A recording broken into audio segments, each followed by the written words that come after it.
Hai nakama, One Piece update-nya baik lagi nih. Nakama semuanya, kalian tahu kan hari ini hari apa? Ya, hari ini hari terciptanya salah satu manga yang paling luar biasa kerennya. Atau mungkin manga inilah yang menjadi raja dari para manga lainnya.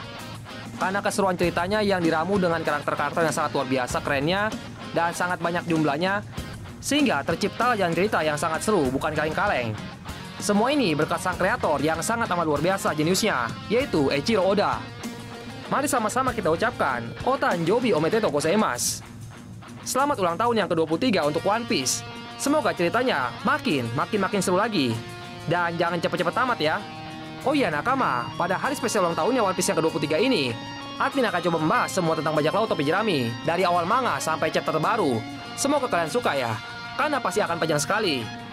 Selamat menikmati. Oke, baiklah, tanpa berlama-lama lagi, langsung saja, mari kita bahas. Bajak laut topi jerami atau dikenal juga dengan Straw Hat Pirate, itu adalah sebutan untuk kelompok bajak laut protagonis utama pada manga One Piece. Julukan bajak laut topi jerami dikenal karena ciri khas dari kaptennya yaitu Luffy yang selalu menggunakan topi jerami. Dan julukan itu dipopulerkan oleh Smoker di Arc Alabasta.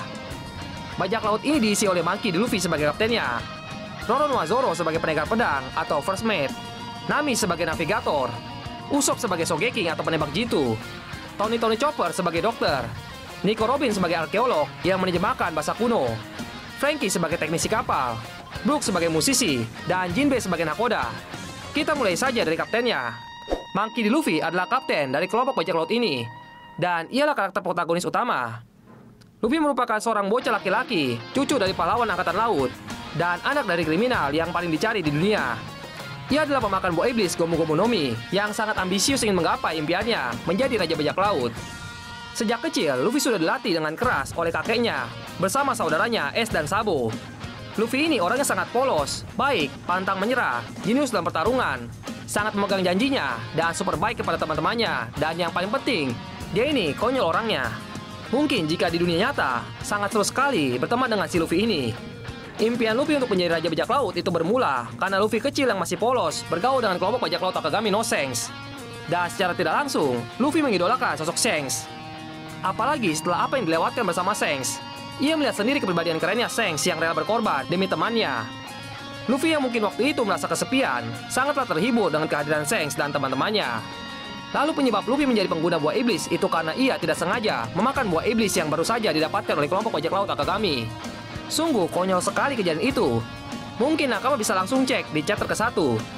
Awalnya, Luffy sangat tidak bisa menggunakan kemampuan buah iblisnya itu. Namun karena ambisinya yang ingin menjadi raja bajak laut dan berkat latihan kerasnya dari Garp, dan juga gaya hidup gregetnya bersama Ace dan Sabo, akhirnya Luffy bisa menggunakan kemampuannya. Kemudian, dia pun mengalami peningkatan ketika masa time skip. Lalu, Luffy dilatih oleh orang yang tepat, yaitu Silver Relic, sehingga Luffy bisa dengan lancar menggunakan 3 jenis haki dan memiliki teknik yang hebat hasil perpaduan haki dan kemampuan buah iblisnya. Karena dirinya sudah semakin kuat, Luffy sekarang mulai dianggap sebagai ancaman bagi pemerintah dunia. Karirnya sebagai bajak laut pun sedang dalam proses menuju puncak. Meski admin yakin masih banyak sekali tantangan yang harus ia lalui sebelum benar-benar berhasil mewujudkan impiannya. Roronoa Zoro adalah First Mate atau bisa kita sebut juga nakama pertamanya si Luffy. Uniknya, dulu sebelum Zoro bertemu dan berteman dengan Luffy, ia merupakan seorang pemburu bajak laut. Banyak orang yang mempercayai kalau Zoro merupakan orang terkuat kedua di kelompok bajak laut topi jerami. Ambisi Roronoa Zoro untuk menjadi pendekar pedang nomor 1 sudah tertanam sejak kecil dan semakin kuat ketika temannya dan sekaligus rivalnya yang memiliki impian yang sama dengannya yaitu Kuina harus meninggal lebih dulu dari dirinya dikarenakan sebuah kecelakaan. Sebagai bentuk kekecewaannya, dengan motivasi tambahan untuk mewujudkan impian temannya juga, dengan cara menggunakan katana milik Kuina, yaitu Wado Ichimoji. Setelah cukup umur, Zoro pun memutuskan untuk berpetualang, dan agar ia bisa bertahan hidup, Zoro menjadi seorang pemburu bajak laut. Berkat cara bertahan hidup yang Zoro pilih, ia pun memiliki reputasi di South Blue sebagai Kaizoku no Gari Zoro, yang artinya si pemburu bajak laut Zoro. Oh ya, selama cerita manga One Piece, baru Zoro saja yang diketahui pendekar pedang dengan aliran 3 pedang. Dan dari sekian pedang yang telah Zoro gunakan, hanya Wado Ichimoji saja yang selalu bersamanya. Mungkin karena Zoro menganggapnya sebagai barang yang paling berharga, sama seperti topi jeraminya milik Luffy. Saat pertama kali bertemu dengan Luffy, Zoro sedang ditahan di kantor Angkatan Laut karena melawan terhadap anak kapten pemimpin kantor Angkatan Laut itu. Luffy yang kebetulan telah tahu reputasi Zoro, tanpa ragu mengajak Zoro ikut berlayar bersamanya. Luffy pun menolong Zoro, dan mereka pun akhirnya berteman dan berlayar bersama hingga sekarang. Admin rasa di antara anggota topi jerami yang lain, Zoro lah yang paling mempercayai kaptennya ini, si Luffy. Nami, nakama perempuan pertama di kelompok bajak laut topi jerami. Ia memiliki paras yang sangat cantik, cerdik, pintar, dan licik. Mungkin jika Nami tidak memutuskan untuk berlayar bersama Luffy, Luffy tidak akan sampai ke Pulau Onigashima sekarang. Karena Nami adalah navigator kelompok bajak laut topi jerami. Meskipun Nami merupakan anggota yang sudah bergabung lama dengan Luffy, tapi dirinya masih belum mendapatkan kejelasan tentang masa lalunya. Karena sejauh ini yang kita tahu, Nami adalah anak angkatnya Belmere. Jadi belum diketahui siapa orang tuanya, sama seperti Zoro. Kita kesampingkan dulu fakta itu. Nami memiliki kemampuan yang sangatlah unik, dan kemampuannya ini sangat mendukung perannya sebagai navigator kapal. Tubuhnya Nami sangatlah peka terhadap perubahan suhu sekitar dan arah angin. Hasilnya, ia mampu prediksi cuaca dengan tepat. Sebenarnya julukan yang cocok untuknya bukan Dorobo Neko, melainkan The Wizard of Weather, atau penyihir cuaca. Selain berperan sebagai navigator kapal, Nami juga menjadi pemimpin untuk urusan keuangan kelompok bajak laut topi jerami. Dikarenakan sifat mamanya Nami untuk urusan uang itu top banget. Dan satu lagi, dia setidaknya lebih waras ketimbang si pemimpin kelompok bajak laut topi jerami. Selain kemampuan yang tadi disebutkan, Nami juga bisa bertarung loh. Setidaknya kemampuan bertarungnya ini bisa dengan mudah melumpuhkan beberapa cecunguk hanya dalam sekali serangan saja. Dan semua itu berkat tongkat ajaib hasil kreasi yang terhormat Usopp. Jadi Nami juga tidak bisa diremehkan. Usopp, seorang penembak jitu yang memiliki kebiasaan buruk, yaitu suka berbohong. Mungkin Oda Sensei membuat karakter Usopp menjadi orang yang suka berbohong karena namanya saja mirip dengan bahasa Jepang yang memiliki arti pembohong atau bohong, yaitu Uso. Selain itu, Usopp juga memiliki hidung yang panjang. Mungkin Oda Sensei ingin mempresentasikan Usopp seperti Pinocchio. Meskipun ia suka berbohong, tapi Usopp terlihat belum pernah berbohong, hanya untuk keuntungannya sendiri. Di balik sifatnya yang suka berbohong dan mengecut, Usopp memiliki jiwa kesatria di dalam dirinya. Jika kita melihat karakter Usopp ini hanya sekilas saja, maka kita bisa menyimpulkan Usopp karakternya tidak berguna. Namun jika kita melihat lebih jauh lagi, kita bisa menemukan fakta kalau Usopp merupakan karakter yang sangat penting juga. Karena beberapa tindakan yang ia lakukan seringkali menjadi titik balik kemenangan untuk kelompok bajak laut topi jerami. Tindakan heroik Usopp yang paling populer saat di Aktis Rosa. Berkat jiwa kesatria terpendam miliknya dan disertai sedikit keberuntungan, ia menjadi pahlawan utama di akt itu. Bahkan karena jasanya, Usopp memiliki monumen penghargaan bersama Luffy dan Kairos. Kita tunggu saja apakah Usopp akan mengambil peran penting lagi di Aqua no Kuni ini. Kuruashi no Sanji, atau yang sekarang dikenal dengan nama Finsmoke Sanji. Yap, itu adalah nama dari keluarga aslinya Sanji, yang baru diungkapkan pada Aqua Cake Island. Sanji sendiri pun sebenarnya sangat tidak mau menyandang nama tersebut, karena masa lalu buruk yang pernah ia alami saat masih bersama keluarganya. Kalau dibahas cukup menyedihkan nasib Sanji di masa lalu. Luffy pertama kali bertemu dengan Sanji di sebuah restoran laut yang bernama Barati. Saat itu Sanji menjadi koki di restoran tersebut. Kemampuan memasak dan bertarungnya serta kepribadiannya, semua itu didapatkan karena ia dibesarkan oleh pemilik Barati, yang merupakan mantan kapten bajak laut yaitu Zeff. Jadinya Sanji memiliki ikatan yang tidak jauh berbeda dengan Luffy kepada Kagami no Sengs. Sanji menganggap Zeff merupakan seorang yang paling berarti untuk hidupnya. Bahkan ia tanpa rasa ragu sedikit pun untuk mengorbankan nyawanya demi menyelamatkan nyawa Zeff. Dan itulah yang terjadi di Aqua Cake Island. Sanji sempat meragukan kapasitas Luffy karena yang ada di otaknya hanya ingin menyelamatkan nyawa Zeff dan nakamanya. Dan pada akhirnya, Luffy mampu menjawab keraguan nakamanya karena ia sangat percaya kepada semua nakamanya. Sehingga Sanji pun menjawab kepercayaan Luffy itu dengan akhirnya mempercayai kaptennya juga. Dulu sebelum Jinbe masuk ke bajak laut topi jerami, Sanji adalah orang terkuat ketiga. Namun setelah Jinbe bergabung, admin sendiri bingung siapa yang pantas untuk menyandang gelar tersebut. Akan tetapi, memang setelah timeskip atau di New World ini, kemampuan bertarung Sanji bisa dibilang meningkat sangat pesat. Banyak teknik baru yang bisa ia gunakan, apalagi setelah Aqua Cake Island, Sanji mendapatkan Red Suit Germanya. Red Suit adalah baju tempur yang berteknologi tinggi. Untuk bajunya Sanji, keunikan bajunya membuat si pemakainya bisa menghilang atau tembus pandang.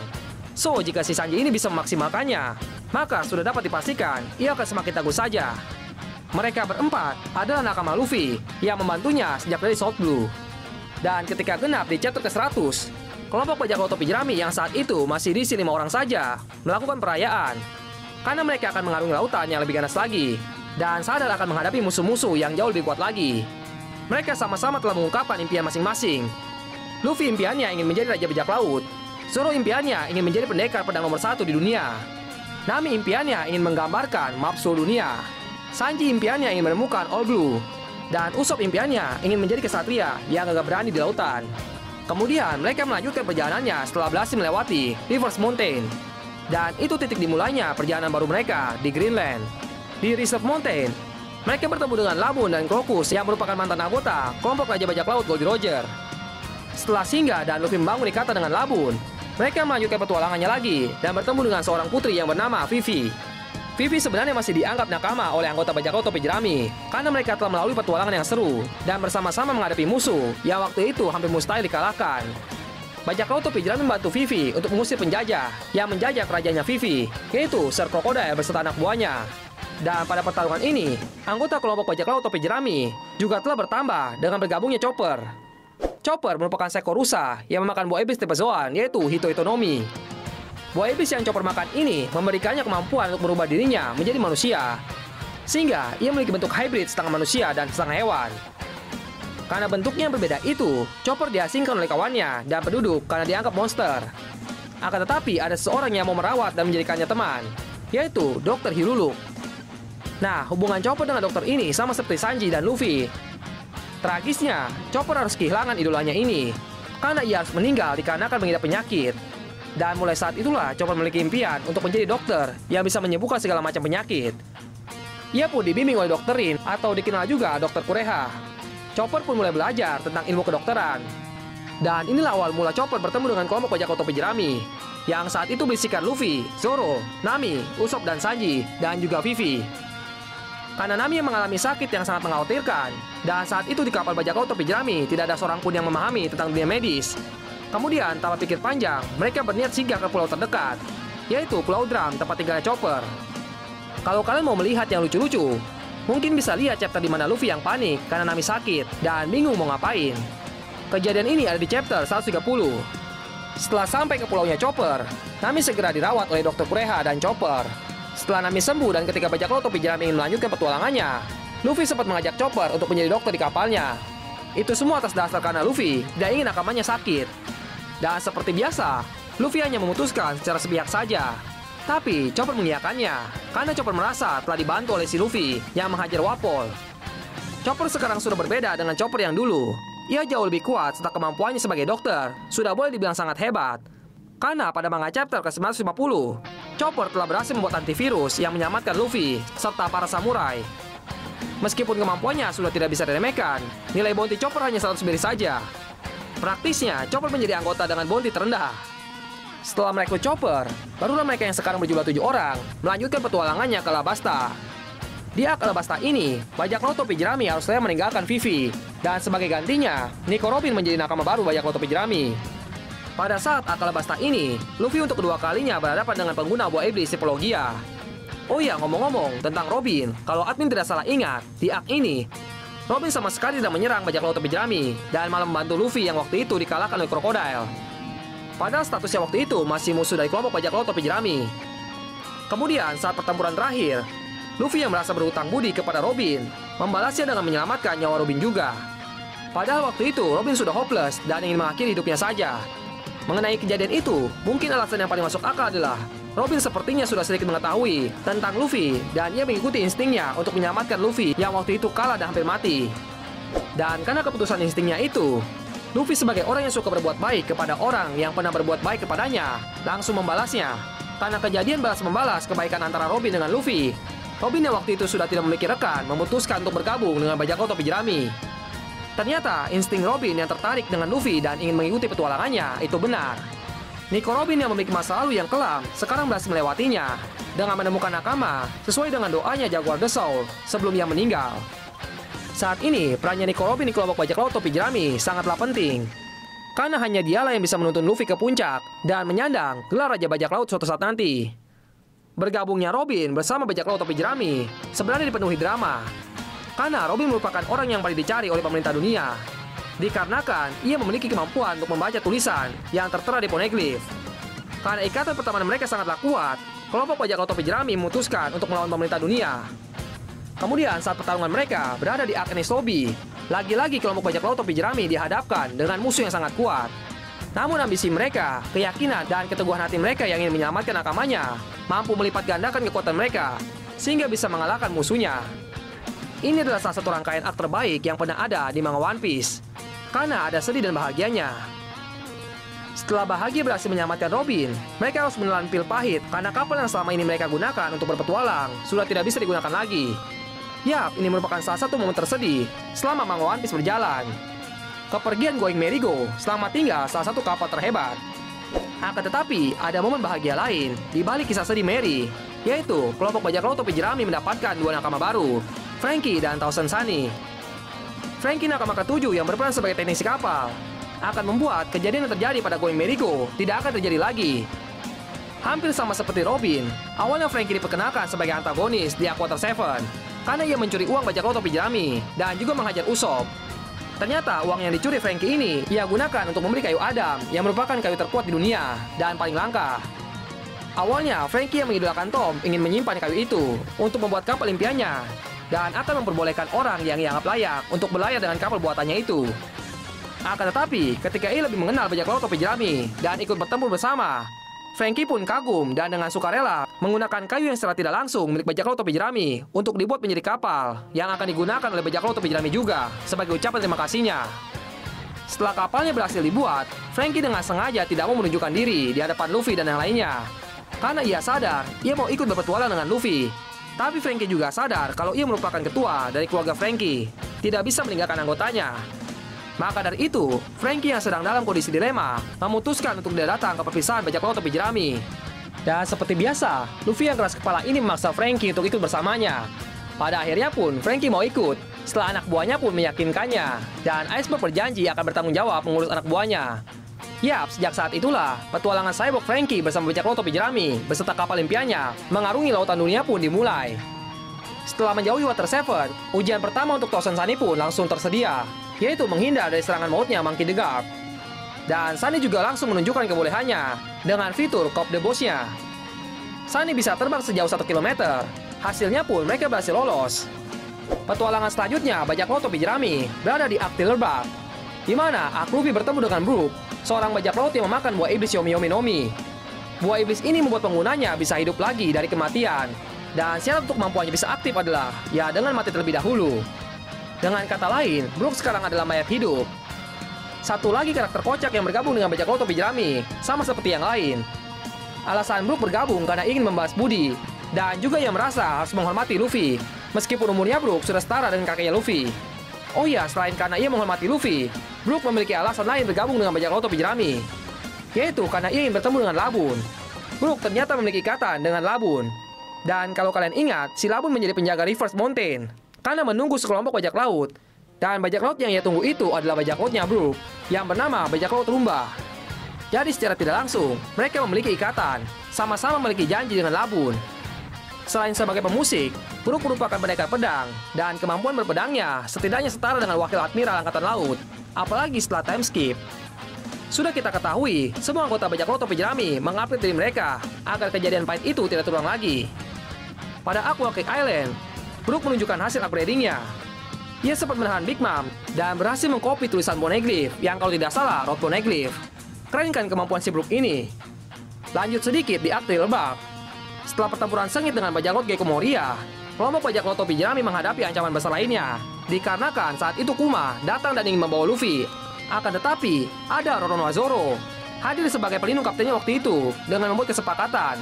Jadi jika Zoro mampu bertahan dari kemampuan Kuma yang bisa mengeluarkan seluruh rasa sakit dan luka dari tubuh seseorang, yang dimana saat itu rasa sakit dan lukanya si Luffy, Kuma akan melepaskan mereka. Dan jika tidak bisa bertahan, Kuma akan membawa mereka ke penjara. Dan Zoro pun mengiyakan persyaratan Kuma. Hasilnya, Zoro harus terluka sangat parah karena luka yang ia rasakan diakumulasi dengan luka dari Luffy. Pengorbanan Zoro ini merupakan salah satu adegan terkeren di manga One Piece, dan menurut admin, itu bukti kesetiaan Zoro kepada kaptennya. Kalian bisa lihat langsung saja, tengok di manga chapter 485 dan episode 377 pada animenya. Setelah lolos dari Kuma dan mereka pun melanjutkan petualangannya ke Pulau Sabaody, atau tepatnya Arc Sabaody. Di Arc ini sesuatu yang menyedihkan juga terjadi, karena kelompok bajak laut topi jerami untuk pertama kalinya menerima kekalahan telak, dan mereka harus berpisah. Kizaru dan Sentomaru beserta pasukan Pacifista yang setara dengan satu kapal perang adalah pelaku atau biang kerok dari kekalahan bajak laut topi jerami. Akan tetapi, Relic dan Kuma datang membantu. Sebenarnya perpisahan ini merupakan bentuk upaya penyelamatan nyawa mereka. Karena Kuma sadar kalau mereka saat itu masih belum layak untuk melawan seorang admiral angkatan laut. Dan masa time skip pun akan segera dimulai. Luffy mendarat di Pulau Wanita, Zoro di Pulau Kuregana, Nami di Pulau Eteria, Sanji di Kerajaan Kamabaka, Chopper di Kerajaan Torino, Robin di Tequila Wolf, Franky di Pulau Karakuri, dan Brook di Pulau Namakura. Setelah mereka terpisah, Luffy mendapatkan kabar kalau Ace akan dieksekusi. Dan ini momen untuk pertama kalinya Luffy berpetualang sendiri tanpa nakamanya. Serta ini juga momen pertama Luffy bertemu dengan Jinbei. Mereka bertarung bersama di peperangan Marineford, yang dimana kubu bajak laut harus mengakui kekalahannya dari kubu angkatan laut. Karena Ace dan Shirohige harus meninggal dunia. Itu adalah momen sedihnya di peperangan Marineford. Akan tetapi, ada momen kerennya juga, yaitu ketika Luffy secara tidak sengaja mengeluarkan Hosoku Hakinya, atau haki rajanya untuk pertama kalinya, sehingga merupakan banyak orang yang ambisi atau tekadnya tidak kuat. Ya, kejadian itu membuat banyak orang terkejut, karena Luffy yang notabene-nya hanyalah seorang bocah kecil yang belum pantas berada di medan peperangan, ternyata bisa menggunakan haki raja. Monkey D. Garp sebagai kakeknya pun dibuat terkejut, karena dugaannya selama ini benar kalau Luffy memiliki haki tersebut. Dan kemampuan Luffy ini yang membuat Jinbei kagum, yang awalnya Jinbei hanya ingin menyelamatkan Ace dan sekarang malah rela mati untuk Luffy. Setelah peperangan berakhir, Luffy dan Jinbei mendapatkan luka yang serius. Bahkan Jinbei tubuhnya berlubang, dan dada Luffy ada luka bakarnya karena serangan Akainu. Akan tetapi mereka berdua berhasil selamat dan dibawa kabur oleh Law. Lalu setelah pulih, mental dan fisiknya Luffy yang menerima nasihat dari Lelik dan Jinbei memutuskan untuk berlatih terlebih dahulu.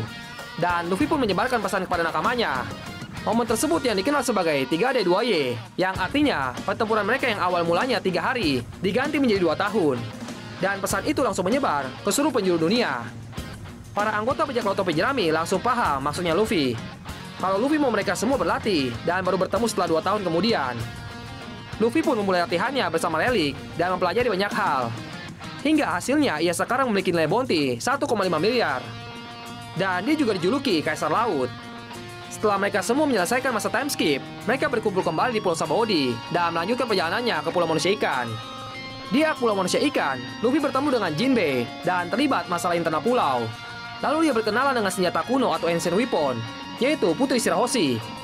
Jinbei sangat berterima kasih karena Luffy dapat menyelesaikan masalah di Pulau Manusia Ikan dan menyatakan ingin bergabung bersama bajak laut topi jerami. Namun rencananya itu harus dihalangi statusnya yang masih terikat dengan Yonko Big Mom. Dan pada Whole Cake Island lah, Jinbei resmi menjadi bagian dari bajak laut topi jerami. Akan tetapi baru benar-benar diperkenalkan sebagai bagian dari topi jerami pada manga chapter ke-976. Dengan hadirnya Jinbei ini, kekuatan tempur bajak laut topi jerami bertambah semakin kuat saja. Jadi sekarang ada 4 orang yang kekuatannya setara dengan anggota spesialnya para Yonko.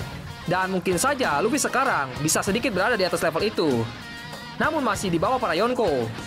Kemampuan Jinbei sebagai petarung tidak usah diragukan lagi. Bisa dibilang Jinbei merupakan senior di dalam dunia perbajak lautan, sama seperti si Brook, namun lebih muda sedikit. Bahkan pemerintah dunia mengakui kehebatan Jinbei dan pernah mengangkatnya menjadi Shichibukai. Admin percaya kalau Jinbei merupakan manusia ikan terkuat, karena bisa kita lihat pada manga chapter 890.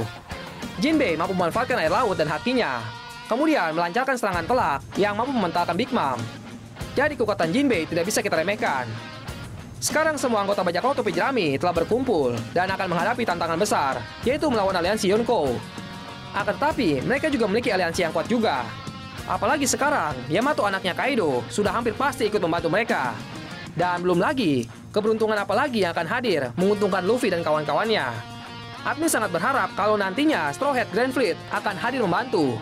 Serta Yonko Akagami no Sengs akan turut ikut membantu juga. Karena ini adalah peperangan yang sangat besar dan merupakan penentu nasib dunia. Oke, baiklah, sekian dulu cerita panjang Admin tentang bajak laut topi jerami dari awal sampai saat ini. Terima kasih untuk nakama yang mendengarkan dari awal hingga akhir. Dan semoga cerita One Piece makin seru lagi. Dan Admin berharap wacana Oda Sensei mau namatin dalam waktu 5 tahun ke depan tidaklah benar-benar terjadi.